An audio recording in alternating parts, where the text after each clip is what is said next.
இந்த வாரம் அந்த 4 எபிசோட விட இந்த 4வது எபிசோட் ஃபினிஷிங் இருக்கு தெரியுமா? அதுதான் பயங்கர சஸ்பென்ஸா வந்து முடிச்சிருக்காங்க. லலிதா வந்து கமிஷனரோட பொண்ணு அப்படின்னு தெரிஞ்சதுக்கு அப்புறமா நம்ம ராஜா வந்து ஏன் அந்த அளவுக்கு ஷாக் ஆனாரு அப்படின்னு தெரியல. சரி அதோட நிறுத்துவார் அப்படின்னு பார்த்தா நம்ம ராஜா வந்து முரளிக்கு வேற ஒரு மெசேஜ போடுறாரு. அண்ட் கரெக்ட்டா நம்ம லலிதா ப்ரப்போஸ் பண்ற டைமா பார்த்து முரளி அந்த மெசேஜ பார்த்துட்டு அவரும் வந்து கண்ண உருட்டிக்கிட்டு பயங்கர ஷாக்கா நின்னுட்டு இருக்காரு. ஸோ லலிதா வந்து கமிஷனரோட பொண்ணா இருக்கிறதுக்கும், முரளியும் லலிதாவும் லவ் பண்ணி கல்யாணம் பண்ணிக்கிறதுக்கும் என்ன பிரச்சனையா இருக்கும்? இதுக்கு ஏன் வந்து 2 பேரும் இவ்ளோ ஷாக் ஆகுறாங்க அப்படிங்கிற மாரி பயங்கரமா யோசிக்க வச்சிருக்காங்க. ஸோ இதுக்கு நம்ம அடுத்த வாரம் வரைக்கும் வெயிட் பண்ணி தான் ஆகணும். சரி ஓகே வாங்க இந்த வாரம் அந்த 4 எபிசோடையும் ஸ்டார்ட்டிங்லேருந்து ரிவ்யூ பண்ணிடலாமா? லாஸ்ட் வீக் பார்த்தீங்கன்னா நம்ம ராஜாக்கு டிவோர்ஸ் மேட்டர் தெரிய வந்துருது இல்லையா? ஸோ கரெக்ட்டா அங்கருந்து தான் ஸ்டார்ட் பண்றாங்க. அவரு செம்ம கடுப்புல இருக்கிறாரு. இது ஒரு டிசாஸ்டர் அப்படிங்கிற மாரிலாம் சொல்லிட்டு இருக்காரு. ஆனா நம்ம நீலா பார்த்தீங்கன்னா ரொம்ப தெளிவா, "நீ என் பொண்ண என்ட்டருந்து பிரிக்க பார்க்குற. 6 வருஷமா நானே கஷ்டப்பட்டு தனியா வந்து வளர்த்துருக்கேன். இப்போ வந்து நீ அவ மைண்ட சேஞ்ச் பண்ணி கூட்டு பார்க்குற. இதுக்கு வந்து டிவோர்ஸ் தான் ஒரே வழின்ற மாரி அவங்க பயங்கர ஸ்டப்பர்னா இருக்கிறாங்க. அதுக்கப்புறம் ராஜா வந்து அப்செட்டா வீட்ல உட்காந்துருக்கப்போ, லலிதா, ஸ்வேதா, முரளிலாம் போயிட்டு அவங்கள பார்ப்பாங்க தெரியுமா? இந்த மிஷன் மேட் அப்படிங்கிறது என்னன்னு தெரியாம இவரு இன்னசென்ட்டா சொல்லுவாரு தெரியுமா? "இது என்ன ஆஃபீஸ்ல இருக்க ஒரு ஆப்ரேஷனா? இதுக்காக ஏன் இவ டிவோர்ஸ் கேட்கிறா?" அப்படின்ட்டு. ஸோ அதெல்லாம் ரொம்ப நல்லா இருந்தது. ஆனா அங்க முரளி வந்து ஒரு விஷயத்த சொல்லியிருப்பாரு. எதுக்காக அவர் இந்த விஷயத்த பண்ணாரு அப்படின்னு சொல்லிட்டு. "உங்கள சிரிச்ச முகமா நான் பார்த்துருக்கேன். ஆனா சந்தோஷமா பார்த்ததில்ல. அதுக்காக தான் நான் பண்ணேன்" அப்படின்னு சொன்னது சூப்பரா இருந்தது. ஸோ இந்த பிரெக்னன்சி டைம்ல வந்து நீலா சைட் ஸ்டோரிய வந்து நம்ம ஆல்ரெடி பார்த்துருப்போம். இப்போ ராஜா சைட் ஸ்டோரிய வந்து அவங்க ஓப்பன் பண்ணியிருப்பாங்க. அண்ட் ராஜா சொன்ன விஷயங்களுமே நல்லாயிருக்கும். நான் எவ்வளோ அவள லவ் பண்றேன் அப்படிங்கிறது அவளுக்கு தெரியும். அந்த குழந்தை வந்து எவ்வளோ முக்கியம் அப்படிங்கிறது அவளுக்கு தெரியும். ஸோ அந்த நாள் வந்து நான் வரல அப்படின்னா, அத நான் வேணும்னே பண்ணியிருக்க மாட்டேன். ஏதோ ஒரு நடந்திருக்கு. அதனால தான் நான் வரல. ஸோ என் சைடு என்ன ஆச்சு அப்படின்றத ஒரு கேள்வி கூட அவ கேட்கவே இல்ல. அத கேட்டிருந்தா இவ்வளோ பெரிய பிரச்சனையா இருக்காது. லைஃபே மாறியிருக்கும் அப்படிங்கிற மாரி அவர் சொல்லுவாரு. ஸோ அந்த ஒரு சின்ன ஈகோனால இப்ப பாரு எங்க வந்து நிக்கிது அப்படின்னு அவர் சொன்னது வந்து சூப்பரா இருந்தது. அண்ட் அதே மாரி அந்த பிரெக்னன்சியோட ஃபிளாஷ்பேக் ஸ்டோரி இருக்கு தெரியுமா? இவரு ஏன் போகலன்னு, அங்கேயும் மறுபடியும் ட்ரக்க தாங்க கொண்டு வந்து வச்சிருக்காங்க. அந்த ஹோல் சீக்வென்ஸ் வந்து நல்லாருக்குங்க. அதாவது ஸ்கூல்ல வந்து பசங்கலாம் மயங்கி விழுந்துட்டாங்கன்னு இவரு போய் இன்வெஸ்டிகேட் பண்ணி, அதுலயும் வந்து ட்ரக் இன்வால்வ் ஆயிருக்கு அப்படிங்கிற மாரி அவர் கண்டுபிடிக்கிறது. ஆனா, அதுல எனக்கு ஒரே ஒரு டவுட் தான். இவரு வந்து அந்த எதிர்த்த கடையில தான் வந்து இத ட்ரக் சாக்லேட் வந்து வாங்கியிருக்காங்கன்னு தெரியுது இல்லையா? ஸோ அந்த கடைக்கு போயிட்டு அவரு நிப்பாரு. பாத்துருவாரு. அந்த இடத்துல பார்த்தீங்கன்னா, இவரு ஏதோ இப்படி சைட்ல திரும்புற மாரி ஒரு ஆக்ஷன் ஒண்ணு பண்ணுவாரு. அந்த கடையில இருக்கிறவரு ஓடிருவாரு. எதுக்காக அவரு சைட்ல திரும்புனாரு அப்படிங்கிற மாரி தான் எனக்கு தோணுச்சு. ஸோ இப்போ நம்ம பேக் டூ டிவோர்ஸ் டாபிக் வந்தோம்னு வச்சுக்கோங்களேன். நம்ம ராஜா வந்து இப்போ டிவோர்ஸ் தான் வேணும் அப்படின்ட்டு நீலா கேட்குறாங்கன்னு தெரிஞ்சதுக்கு அப்புறமா, மறுபடியும் அந்த ஆஃபீஸ்க்கு போவாரு தெரியுமா? அந்த கேஸ் ரிலேட்டடா அப்டேட் பண்றதுக்கு. அந்த இடத்துல அவரு வந்து பார்த்தீங்கன்னா, நீலாவ பார்க்காத மாரியே நின்னுட்டு இருப்பாரு. ஆனா அங்க ரிசப்ஷன்ல இருக்கவங்க வேற பேசிக்கிட்டே இருப்பாங்க. ஸோ இந்த டைம்ல வந்து அந்த நீலாவோட எக்ஸ்பிரஷன்ஸ் வந்து சூப்பரா இருந்தது. என்னடா இவரு பேச மாட்றாரு அப்படின்னும் யோசிக்கிறாங்க. அண்ட் இவர் அப்டேட்ட வந்து முரளி கிட்ட வந்து சொல்லி, அது இன்டைரக்ட்டா வந்து இவங்களுக்கு கன்வே பண்றது. ஸோ இது எல்லாமே வந்து நீலாவ இம்பாக்ட் பண்ணுது அப்படிங்கிறது நமக்கு கிளியரா தெரியுது. அடுத்து நம்ம கோர்ட் சீன் இருக்கு தெரியுமா? ஸோ அங்க வந்து நம்ம ராஜா வந்து நான் கன்டெஸ்ட் பண்றேன். நான் வந்து மியூச்சுவலுக்கு போக மாட்டேன் அப்படின்னு சொன்னதுனால, அந்த சைடு நீலாவோட லாயர் பார்த்தீங்கன்னா, அவர் வந்து முன்ன பல வருஷத்துக்கு முன்னாடி டிப்ரஷன்ல இருந்து மெடிசின் எடுத்ததெல்லாம் எடுத்து ஒரு ரீசனா காட்டி, அவர் வந்து ரொம்ப அக்ரெசிவான ஒரு பெர்சன் அப்படிங்கிற பாயிண்ட் எல்லாம் சொல்லுவாரு. இந்த மாரிலாம் சொல்றப்ப அது வந்து அவங்களுக்கு ஹர்ட் ஆகுது. அவங்களால வந்து ராஜா அவர பத்தி வந்து தப்பா எதுவுமே சொல்ல முடியல. எது கேட்டாலும் அவர் அப்படிலாம் பண்ணவே மாட்டாரு. இல்ல கிடையாது. எங்களுக்கு ஜஸ்ட் கம்பேட்டபிலிட்டி இஷ்யூஸ் தான் அப்படிங்கிற மாரி அவங்க திரும்ப திரும்ப பாயிண்ட் அவுட் பண்ணிட்டு இருப்பாங்க. பட் இந்த டிப்ரஷன் மேட்டர கொண்டு வந்தோனே ராஜாக்கு அது எந்த அளவுக்கு ஹர்ட் ஆயிருச்சு அப்படின்னா, அவர் அந்த இடத்துல நான் மியூச்சுவல் குடுக்குறேன். ஆனா அந்த குழந்தையோட கஸ்டடி எனக்கு வேணும் அப்படிங்கிற மாரி அவர் கேட்டுருவாரு. ஸோ ஃபைனலா பார்த்தீங்கன்னா, ஓகே நீங்க 2 மந்த்ஸ் கவுன்சிலிங் போங்க. அதுக்கப்புறம் வாங்க அப்படின்ற மாரி சொல்லி அனுப்பிடுறாங்க இல்லையா? ஸோ அங்க வெளிய போனதுக்கு அப்புறமா நம்ம நீலா அண்ட் ராஜா இவங்களுக்குள்ள நடக்கிற அந்த கான்வர்சேஷன் அதாவது நீ என்கிட்டருந்து குழந்தைய பிரிப்பேன்னு நான் சொன்னேன் தெரியுமா? நீ அத தான் இப்பவும் பண்ணிக்கிட்டு இருக்க. என்னால குழந்தைய குடுக்க முடியாது அப்படிங்கிற மாரி அவங்க சொன்னது. அண்ட் ராஜா பார்த்தீங்கன்னா, கொஞ்சமாவது நீ மெச்சூரா பிஹேவ் பண்ணு. என் பொறுமைக்கும் ஒரு எல்லை இருக்குது.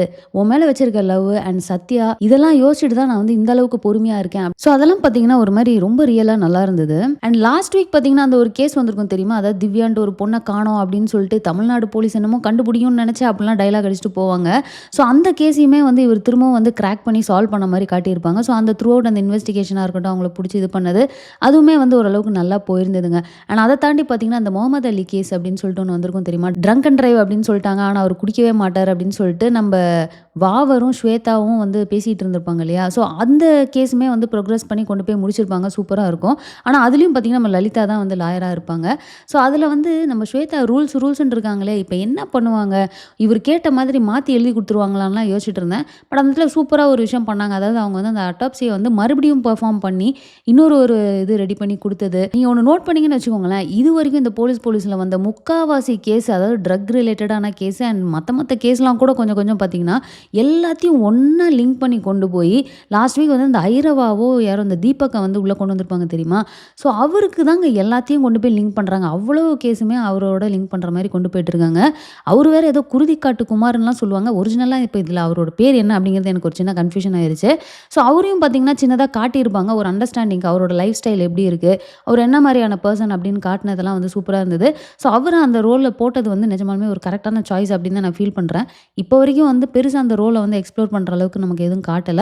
பட் போக போக நமக்கு வந்து அது கனெக்ட் ஆகும்னு நினைக்கிறேன். அண்ட் இவங்களோட டிவோர்ஸ் ரிலேட்டடா பார்த்தீங்கன்னா, நம்ம லலிதா அண்ட் முரளியோட டிஸ்கஷன் போகும் தெரியுமா? அதுவும் நல்லாருக்கும். அதுல முரளி பார்த்தீங்கன்னா வந்து, ராஜா சார் தான் வந்து மிஸ்டேக்கு அப்படின்னு சொல்றது. அண்ட் லலிதா பார்த்தீங்கன்னா, நீலா தான் மிஸ்டேக்குன்னு சொல்லி அவங்களுக்குள்ள பார்த்தீங்கன்னா, எக்கச்சக்க பாயிண்ட்ஸ் மாத்தி மாத்தி பேசியிருப்பாங்க.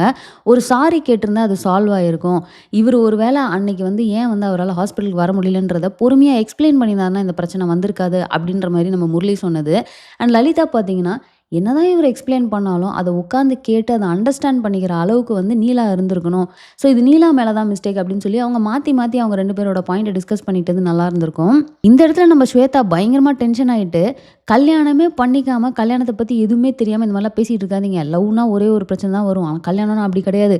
ஒரு பிரச்சனையில ஆரம்பிச்சு பிரச்சனை மேல பிரச்சனையா வந்துகிட்டே இருக்கும். கம்முனு இருங்க அப்படிங்கிற மாரி அவங்க டென்ஷன் ஆனது. அண்ட் அதே மாரி நம்ம முரளி வந்து ராஜாட்ட கேட்பாரு. நீலா தான் வந்து இவ்ளோ பண்றாங்கல்ல. நீங்க எதுக்கு வந்து அவங்களுக்காக அந்த கேஸ் எடுத்து ஹேண்டில் பண்றீங்க அப்படின்னு கேட்கிறப்போ, அடுத்தவங்க நமக்கு என்ன செய்றாங்க அப்படிங்கிறதையே பார்த்துக்கிட்டு இருக்க முடியாது. நம்ம அடுத்தவங்களுக்கு என்ன செய்றோம் அப்படிங்கிறது தான் ரொம்ப முக்கியம். இது வந்து லவ்ல வந்து ஒரு முக்கியமான விஷயம் அப்படிங்கிற மாரி அவரு சில விஷயங்கள் எக்ஸ்ப்ளைன் பண்ணியிருப்பாரு. ஸோ அதுவும் நல்லாருக்கும். அண்ட் அங்கேயுமே நம்ம முரளி விட்டு குடுக்காம அது எப்படி எஃபர்ட்ஸ்னா எப்பவுமே 2 சைட்ல இருந்து வரணும். அது மியூச்சுவலா இருக்கணும் அப்படிங்கிற மாரி நம்ம முரளி சொல்லுவாரு. ஸோ இதில இந்த டிஸ்கஷன்லாம் பார்த்தீங்கன்னா, ஓரளவுக்கு டீப்பா 2 பேரும் 2 பாயிண்ட் ஆஃப் வியூவுமே வந்து பேசுற மாரி வைக்கிறது வந்து ஓவராலா நல்லா இருந்தது. நெக்ஸ்ட் பார்த்தீங்கன்னா, நம்ம லலிதா வீட்ல இருந்து அவங்க பாட்டியும், தாத்தாவும் இவங்க கல்யாணம் ரிலேட்டடா வராங்க. ஸோ அதுக்கு வந்து இவங்க முரளி இன்ட்ரோடியூஸ் பண்ணிடலாம் அப்படின்ற ஒரு பிளானு, முரளிய ப்ரப்போஸ் பண்ணலான்ற பிளானு. ஸோ அந்த சீன்ஸ் எல்லாமே வந்து சூப்பரா போயிட்டுருக்கும். ஆனா நான் ஸ்டார்ட்டிங்லேயே சொன்ன மாரி, கரெக்ட்டா நம்ம லலிதா ப்ரப்போஸ் பண்ற டைமா பார்த்து, நம்ம முரளிக்கு ஒரு மெசேஜ் வந்து வருது. என்னன்னா, நம்ம ராஜாட்ட இருந்து இவங்க வந்து கமிஷனரோட பொண்ணு அப்படிங்கிறது. அத பார்த்துட்டு இவரு அப்படியே கண்ண உருட்டிட்டு அப்படியே ஒரு ஷாக்ல நின்னுட்டு இருக்காரு. இது 2த்துக்கும் என்னடா சம்மந்தம் அப்படிங்கிற மாரி தான் இருக்கு. பெருசா ஏதாவது விஷயம் இருக்கா? இல்லையா? அப்படிங்கிறது நம்ம வெயிட் பண்ணி தான் பார்க்கணும். ஸோ இத தாண்டி பார்த்தீங்கன்னா, எப்பவும் போலங்க நம்ம ஜீவா ஸ்வென்சிய வந்து கண்டிப்பா வச்சுருவாங்க தெரியுமா? ஸோ அவரு வந்து இந்த சைக்கிள் ஓட்ட கத்துக்கிற மாரி ஒரு சீக்வென்ஸு. அது கொஞ்சம் அங்கங்க டிராக் ஆச்சு, போரா இருந்தது. சில இடங்கள் நல்லா இருந்தது. பட் ஸ்டில் ஒரு நல்ல விஷயம் என்ன அப்படின்னு பார்த்தீங்கன்னா, யூசுவலா வந்து இந்த மாரி காமெடி சீன வந்து ஒரு ஃபுல் லென்த்தா வந்து சைட்ல காட்டுவாங்க. ஒன் ஷாட்ல காட்டாம அங்கங்க அப்படி இப்படி நடுவுல காட்டிட்டு கொண்டு வந்தது வந்து கொஞ்சம் பெட்டரா இருந்த மாரி நான் ஃபீல் பண்ணேன். ஸோ அவ்வளோதாங்க. இந்த வாரம் நடந்த எல்லா விஷயத்தையுமே நம்ம வந்து பார்த்து ரிவ்யூ பண்ணிட்டோம். ஸோ நீங்க என்ன நினைக்கிறீங்க? எதனால நம்ம ராஜாவும், முரளியும் இவங்க கமிஷனரோட பொண்ணுன்னு தெரிஞ்சோன அந்த அளவுக்கு ஷாக் ஆனாங்க? இதோட பேக் ஸ்டோரி என்னவா இருக்கும்? இல்ல ஆல்ரெடி இது ரிலேட்டடா ஏதாவது காட்டி நான் மிஸ் பண்ணிட்டேனா? அப்படிங்கிறத மறக்காம கமெண்ட்ல போட்டுருங்க. ஸோ அவ்வளோதாங்க. இந்த வீடியோ நான் இதோட முடிச்சுக்கிறேன். இந்த வீடியோ உங்களுக்கு பிடிச்சிருந்தா லைக் பண்ணுங்க. உங்க ஃப்ரெண்ட்ஸ் எல்லாருமே ஷேர் பண்ணுங்க. மறக்காம சேனல சப்ஸ்கிரைப் பண்ணி என்ன சப்போர்ட் பண்ணுங்க. நெக்ஸ்ட் ஒரு இன்ட்ரெஸ்டிங்கான வீடியோல உங்களை மீட் பண்றேன். தேங்க்ஸ் ஃபார் வாட்சிங். Bye by.